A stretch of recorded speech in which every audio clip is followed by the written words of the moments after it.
کہ ویسے تو کسی دن پنگا نہ لینا، لیکن 9 مئی کو افواج پاکستان کو مئی کے مہینے میں کوئی پنگا نہ لے، کیونکہ 28 مئی کے یوم تکبیر ہے، اس کی تیاری وہ کر رہے ہوتے ہیں۔ پچھلے سال والی 9 مئی والوں کو بھی بتا، اور اس سال بھی مئی کے مہینے میں چھیڑنے والوں کو، پنگا لینے والوں کو نانی اور دادی یاد دلاتی۔ طاقت کا جو توازن ہے وہ برابری کی بنیاد پر بھارت کے ساتھ قائم ہو گیا ہے، کیونکہ انڈیا بھارت چاہتا تھا کہ اس خطے میں اس کی بالادستی ہو، وہ چاہتا تھا کہ اس خطے میں عدم توازن ہو اور وہ اس خطے کا بادشاہ بنا رہے، لیکن اس کے اس تکبر کو ہماری فورسز نے، ہماری افواج پاکستان نے اور اس کے فاتح سپہ سالار نے ناکام بنایا ہے الحمدللہ۔ آج گورنر ہاؤس میں نے یہ جو اپنے صحافی بھائیوں کو بلایا ہے، کیونکہ وہ قومیں کبھی ترقی نہیں کرتی جو اپنے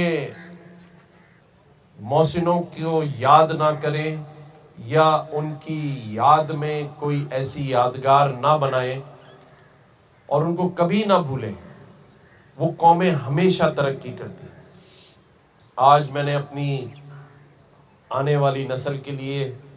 کیونکہ ہم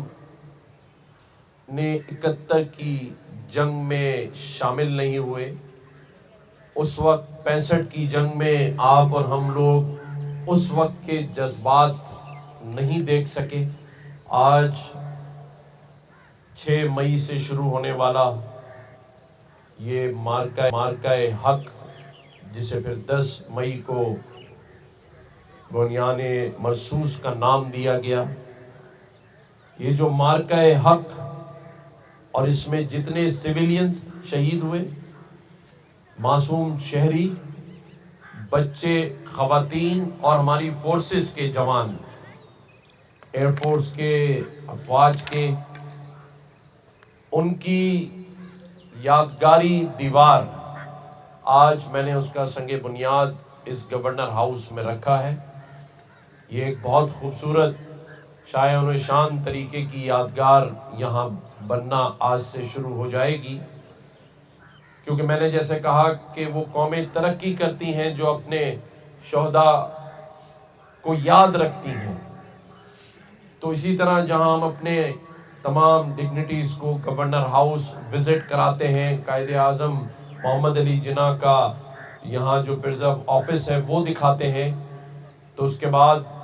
ہم اس یادگار پر بھی ان تمام لوگوں کو لایا کریں گے اور بتائیں گے کہ یہ وہ شہداء ہیں، یہ وہ سیویلینز اور فورسز کے لوگ ہیں جنہوں نے پاکستان کی بقا اور عزت اور وقار کے لیے اپنی جانوں کا نذرانہ پیش کیا الحمدللہ۔ جو گھمنڈ تھا، جو غرور تھا، اور خاص طور پہ انڈین میڈیا، میں پھر کہتا ہوں کہ ہم نہ جنگ چاہتے ہیں، ہم امن پسند لوگ ہیں۔ ہم دنیا میں اور اپنی بہترین سفارتکاری کے ذریعے دنیا کو بتا چکے ہیں کہ پاکستان جنگ کا خواہ نہیں ہے۔ پاکستان اس خطے میں تجارت کو فروغ دینا چاہتا ہے، امن کو فروغ دینا چاہتا ہے، لیکن ہماری اس بھائی چارے اور امن کی ترغیب کو ہماری کمزوری نہ سمجھا جائے۔ اور جب بھارت نے اسے کمزوری سمجھا، اور آج میں اپنی نوجوان بیٹیوں کو اور بیٹوں کو یہ بتانا چاہتا ہوں کہ یہ حملہ ایسے ہی نہیں ہوا، یہ مسلسل، یہ جو 9 مئی کا واقعہ پچھلے سال پاکستان میں آیا، جس پر آپ لوگوں کو سوشل میڈیا کے ذریعے ایک غلط راہ پہ ڈالا گیا، میں نے اپنی ہر تقریر میں یہ بتانے کی کوشش کی کہ یہ بیرونی سازش ہے جو سوشل میڈیا کے ذریعے ہمارے نوجوانوں کے دماغوں میں ڈالی جا رہی ہے۔ افواج پاکستان ہو، فورسز ہو، سیاستدان ہو، سب کے لیے نفرت ڈالی جا رہی ہے کیونکہ یہ پیسہ، یہ فنڈنگ اس لیے کی جا رہی تھی کہ انہیں پھر یہ 6، 7، 8 اور 9 مئی کرنا تھا، اور بھارت یہ سمجھ رہا تھا کہ 1 سال کی اس فنڈنگ سے میں نے پاکستان میں رہنے والے ان نوجوان نسل کے دماغوں میں اس افواج سے نفرت ڈال دی ہے، میں نے قوم کو ڈیوائیڈ کر دیا ہے، اور جب ہم حملہ کریں گے تو پاکستان کے اندر سے بھی ہمیں سپورٹ ملے گی، جسے الحمدللہ آپ نوجوانوں نے ناکام بنایا، ناموس کر دیا، اور یہ بتا دیا کہ جب پاکستان کی بات آئے گی تو اس کلمے پر حاصل کیے گئے اس ملک پر ہم سب ایک ہیں، نہ ہم کوئی قومیت ہے، نہ ہم کسی سیاست میں بٹے ہوئے ہیں، بلکہ ہم لا الہ الا اللہ محمد رسول اللہ کے نام سے حاصل کیے گئے اس پیارے وطن کے لیے اپنی جانوں کا نذرانہ دے سکتے ہیں، اور الحمدللہ یہ ہم سب نے ثابت کیا، اور اسی افواج نے جو پچھلے 1-1.5 سال سے تنقید کا نشانہ بن رہی تھی، اسی افواج پاکستان کے سپہ سالار نے، اسی پاکستان کی غیور ایئر فورس اور نیوی اور افواج پاکستان کے جوانوں نے اور ان کی غیور ماؤں نے اپنے سجیلے جوانوں کو ہم سب کی حفاظت کے لیے، اپنی سرحدوں کی حفاظت کے لیے فجر کے ٹائم پہ روانہ کیا۔ الحمدللہ، زندہ باد۔ ہم نے دنیا کو اور اس خطے کو بتا دیا ہے کہ نہ ہم کشمیر، مقبوضہ کشمیر کے معاملے سے پیچھے ہٹیں گے، اور نہ ہی یک طرفہ چاہے وہ پانی کے فیصلے ہوں یا اس خطے میں منمانی والے فیصلے ہوں، اب نہیں مانے جائیں گے۔ اب ہماری افواج نے یہ بتا دیا ہے کہ اس ملک کا دفاع مضبوط اور مضبوط ہاتھوں میں ہے۔ اب یہ ہمارا فرض ہے، آپ کا فرض ہے، اس نئی نسل کا، اس ملک میں رہنے والے صنعت کاروں، تاجروں اور میرے پیارے پیارے بھائی اور بہنوں کا، کہ چاہے ہم آئی ٹی ہو، چاہے اس ملک کی تجارت ہو، ہم نے اب اپنی معیشت کا دفاع بھی ایسے ہی کرنا ہے، اور بھارت کو بتا دینا ہے کہ اب ہم اپنی معیشت کو بہترین سے بہترین کرنے کے لیے سر جوڑ کر بیٹھ گئے ہیں۔ اب اس قوم کو ہم نے قرضوں سے نجات دلانی ہے، انشاءاللہ تعالی ہمیں IMF سے جان چھڑانی ہے، اس نئی نسل کے پیروں میں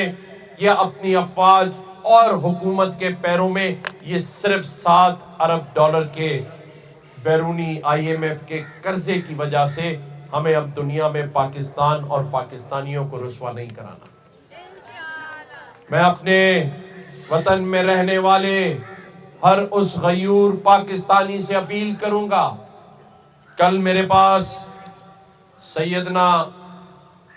جو ہمارے بورا کمیونٹی کے سیدنا مفصل جو پاکستان آتے ہیں، پاکستان کے خیر خواہ ہیں، اور ایک بڑی کمیونٹی بورا کمیونٹی پاکستان میں ہے، کل ان کے جو یہاں پاکستان کے انچارج ہیں وہ میرے پاس آئے تھے۔ کل انہوں نے پیشکش کی ہے کہ پاکستان کا قرضہ اتارنے کے لیے پہلا فارن ایکسچینج جو ڈالر کی صورت میں ہوگا، بغیر سود کے پاکستان میں 2 سال کے لیے سیدنا صاحب کی طرف سے وہ اکاؤنٹ کھولنے کے لیے تیار ہے، اور اس میں پھر بورا کمیونٹی بھی پیسے ڈالے گی، اور یہ شروعات کی ہے انہوں نے۔ میں نے کل ان کے سامنے ہی اسٹیٹ بینک گورنر کو فون کیا، میں ان کا شکریہ ادا کرنا چاہتا ہوں۔ انہوں نے مجھ سے کہا کہ آپ انہیں فوراً میرے پاس بھجوا دیں، ہم بیٹھ کر چیزیں طے کر لیتے ہیں۔ یہ جذبہ جو بورا کمیونٹی نے پاکستان کے لیے دکھایا ہے، پاکستان کے صنعت کار، اوورسیز پاکستانیز، میں جانتا ہوں کہ اوورسیز پاکستانی پاکستان کے لیے بڑا دل رکھتے ہیں، اور ہمیشہ ہر مشکل وقت میں پاکستان کی مدد کرتے ہیں۔ آج میں ان کو مدد کی دعوت دیتا ہوں، کیونکہ جب ایک غیور افواج بھارت کا مقابلہ کر رہی تھی تو وہاں کا میڈیا پاکستان کو IMF سے لیے گئے قرض کے تانے دے رہا تھا، اور آپ سبھی نے دیکھا کہ بھارتی میڈیا نے جھوٹ کے پلندے اور ایسے جھوٹ بولے کہ آپ نے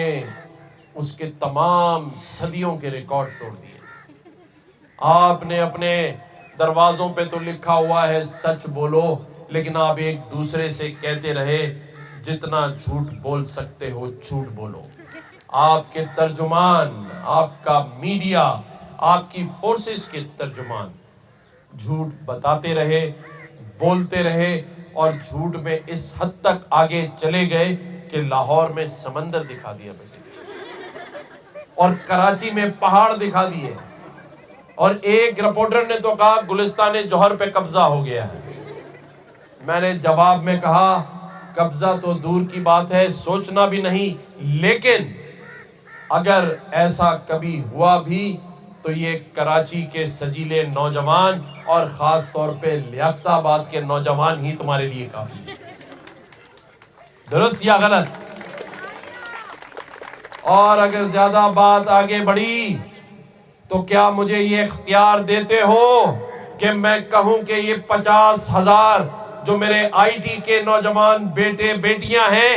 آئندہ اگر جنگ کی تو میرے یہی نوجوان بیٹے بیٹیاں تم سے لڑنے کے لیے تیار ہیں؟ پکی بات ہے؟ ایسا نہ ہو کہ میں گردن سب باہر سائبر اٹیک کر، یہ بات وہ تو رکھنے ہی ہے۔ ہم امن کے خواہ ہیں، ہم ان کی فورسز کی بھی رسپیکٹ کرتے ہیں، ہم ان کے جھنڈے کی بھی عزت کرتے ہیں، اس قوم کی بھی عزت کرتے ہیں، لیکن ہم مودی جو کہ ایک انتہا پسند ہندو ہے، ہمیں ہندوؤں سے بھی کوئی اختلاف نہیں، لیکن انتہا پسند ہندو جس نے گجرات میں مسلمانوں کا قتل عام کرایا، اور اس کے بعد رات کے اندھیرے میں جو انہوں نے راکٹ لانچر فائر کیے، اس سے میرا اس ملک کا 7 سالہ نوجوان شہید ہو گیا۔ ہمارے سیویلینز، میری بہنیں، میرے بھائی جو کہ معصوم تھے، کسی ماں کا اکلوتا بیٹا، کسی میری بہن کا شوہر شہید ہو گیا۔ رات کے اس اندھیرے میں اس نے بزدلانہ کارروائی کی، گو کہ ہماری افواج نے اگلے پچھلے سارے مزے انہیں چکھا دیے۔ اب تو سنا ہے کہ مودی صاحب کو چائے میں اچار ڈال کے پینا پڑ رہا ہے، کیونکہ نہ چینی اثر کر رہی ہے، نہ نمک اثر کر رہا ہے، بہکی بہکی باتیں کر رہے ہیں۔ کبھی سنا ہے کہ 2 ملک جنگ کر رہے ہوں اور ایک ملک کہہ رہا ہو کہ ارے بھائی آپ کو تو ہمارا ساتھ دینا چاہیے تھا؟ یعنی ایسی بہکی بات کبھی سنی ہے آپ نے؟ کہ جب ہمارے وزیر اعظم نے اور ہمارے DG ISPR نے بات کی تو لگ رہا تھا کہ کوئی ملک کی ترجمانی کر رہا ہے، جب مودی نے بات کی تو ایسا لگا کہ جیسے پاکستان سے بھیک مانگ رہا ہے۔ میں جھوٹ نہیں کہہ رہا ہوں، آپ خود جا کر دیکھیں اس کی اسپیچ۔ کہہ رہا ہے بھائی ہم تو دہشت گردی کے خلاف لڑ رہے تھے، پاکستان ہمارا ساتھ دیتا، الٹا ہمیں ہی مار دیا۔ تو یہ بات تب منہ سے نکلی ہے جب دھلائی بھی ہوئی ہے اور چپیڑے بھی پڑی ہیں اور دن کی روشنی میں تارے نظر آ گئے۔ ان تاروں نے یاد دلایا کہ پاکستان میں رہنے والا اس کا بھائی ہے۔ اس سے پہلے تو تمہارے ٹی وی اینکرز کہہ رہے تھے کہ ہم نے چڑھائی کر دی، ہم کراچی پہنچ گئے ہیں، ہم بھاولپور پہنچ گئے ہیں، پشاور جانے والے ہیں۔ کیا بات یاد دلائی ہے؟ پشاور والوں سے ویسے ہی میں نے منع کیا پنگا نہ لینا۔ اور یہ بات بھی میں بتا دینا چاہتا ہوں کہ ویسے تو کسی دن پنگا نہ لینا، لیکن 9